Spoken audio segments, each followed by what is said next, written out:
তোর সাহস থাকলে আয়া বুঝাস না তাহিরিরে মুফাসসির কাকে বলে। এত ভারী বিষয় দিছেন, রাত্র 9টায় দিলে ভালো বুঝাইতে পারতাম। 11টার পরে ওয়াজ, তাফসির বোঝানো যায় না। এরপরও সুন্নিরা 3টার পরও তাফসির বুঝে। আর যারা ওয়াজ কেউ শুনেন এরা 11টার সময় ওয়াজ শেষ করে দেয়। কোটা ফজরের নামাজ আছে, কারণ তাদের ওয়াজ তোর 12টার পরে চলে না। কৌশল করে মানুষকে সজাগ রেখে কিছু ওয়াজ করে যায় আর বুঝা যায় আমরা মুফাসসিরে কেরাম, আর আমরা রেখে ভণ্ড। আরে বেটা, তোর সাহস থাকলে আয়া বুঝাস না তাহিরিরে মুফাসসির কাকে বলে। কথা কন ঠিক না বে ঠিক?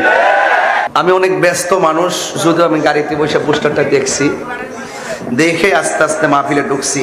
পড়াশোনার সময় তো কম, এরপরও ইনফিতার শব্দটা তো কমন। এটা আমাদের কোরআনে 30 পারার অনেক সূরা যেগুলো আছে আমরা পড়ি, তেলাওয়াত করলে অনেক মজা পাই। সূরা ইনফিতার, ইনফিতার মানে অর্থ কি জানেন? ইনফিতার শব্দের অর্থ হলো ফেটে যাওয়া। ফেটে যাওয়া আছে না, ফেটে যাওয়া। সূরার নাম ইনফিতার রাখার উদ্দেশ্য হলো এই সূরা শুরুতে ইনফিতার শব্দ উল্লেখ আছে।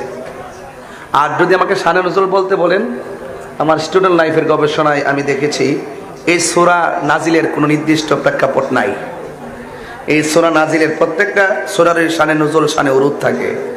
এই সূরার কোনো স্পেশালি কোনো প্রেক্ষাপট নাই, কিন্তু এই সূরাটি অনেক গুরুত্বপূর্ণ।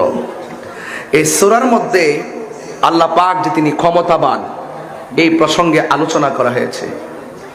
এই সূরার ভিতরে মানুষের সৃষ্টির রহস্যের গুরুত্ব তুলে ধরা হয়েছে, এবং এই সূরার ভিতরে দুনিয়ার মানুষ যেন উদাসীন না হয়,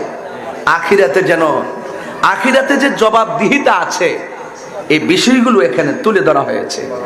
এজন্য সবকিছু মিলে এই সূরাটা আমাদের জীবনের শুরু এবং শেষের সাথে ইহকাল পরকাল, দুনিয়া এবং আখিরাতের গুরুত্ব এবং চূড়ান্তপূর্ণ জায়গায় এই সূরার একটি গুরুত্ব রয়েছে, প্রেক্ষাপট রয়েছে।